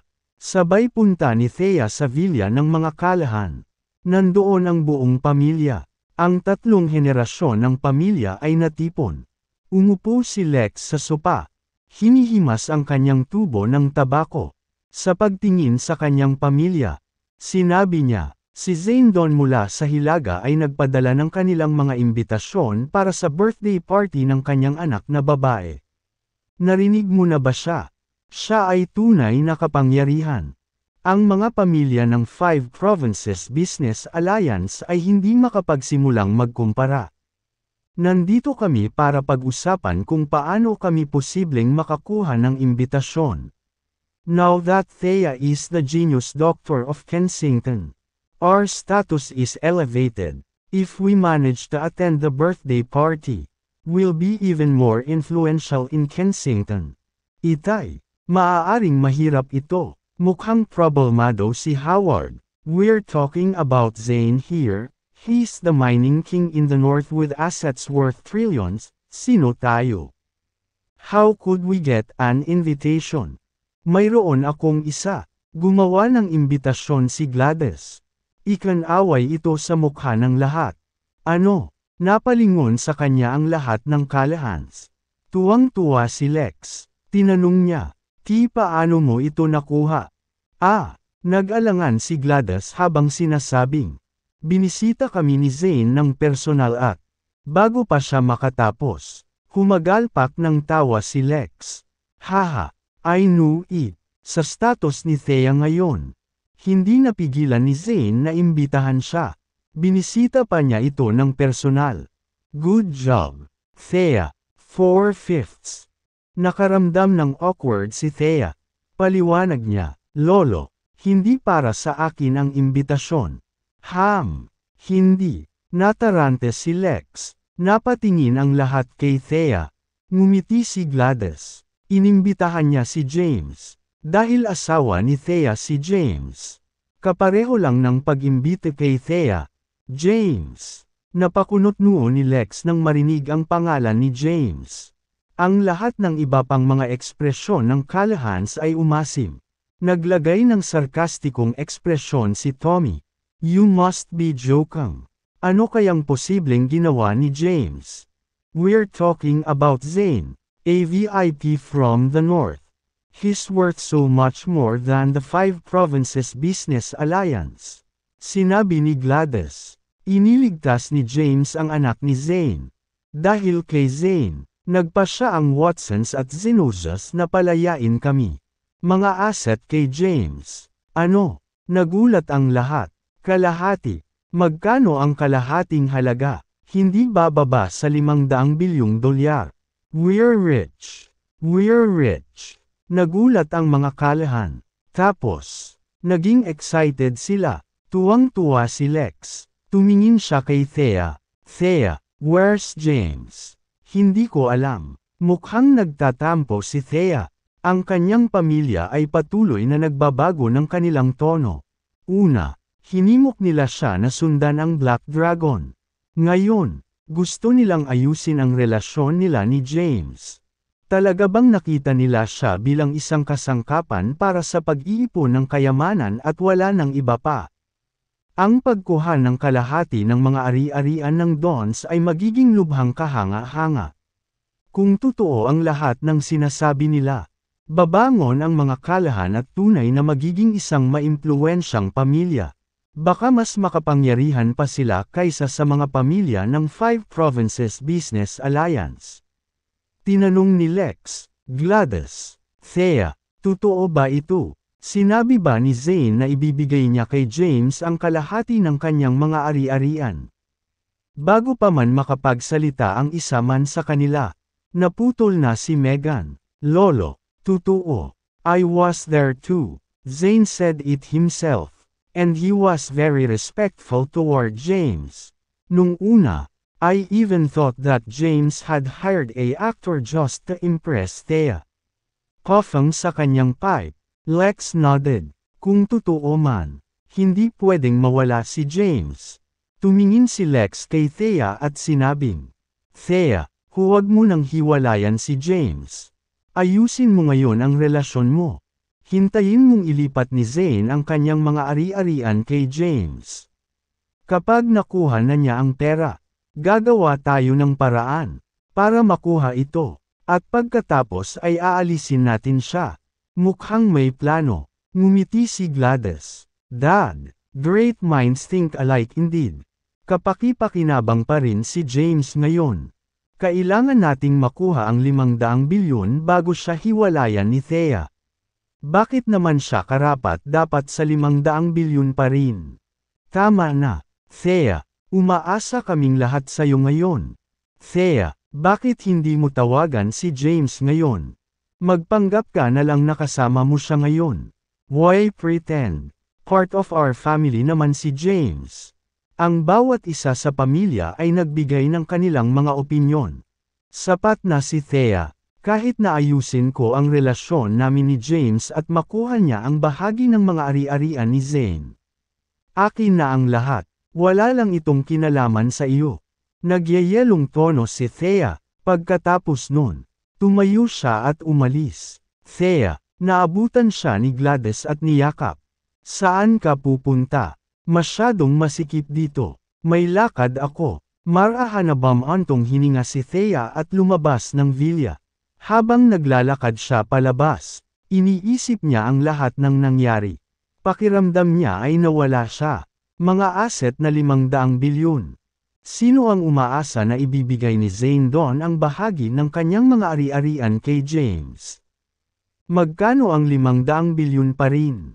Hindi alam ni Thea. Ang alam niya ay sa 500 bilyong dolyar.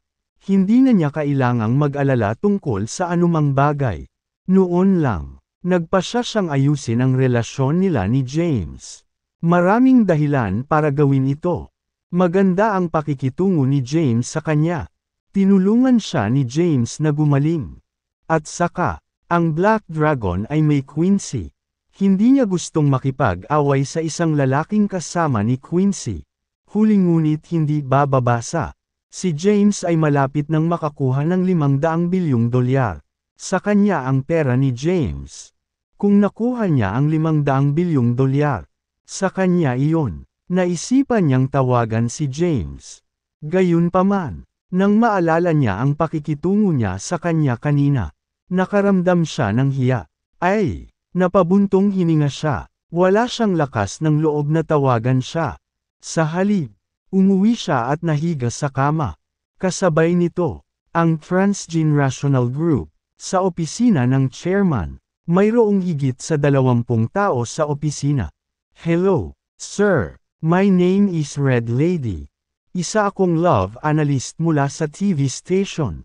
At marunong akong magbasa ng mga babae tulad ng isang libro. Sir, ang pangalan ko ay Jonas Wall. Kilala ako ng mga tao bilang The Lady Killer. Sa nakalipas na 3 taon, natulungan ko ang higit sa 300 mga single na lalaki na makakasama ang mga babaeng pinapangarap nila.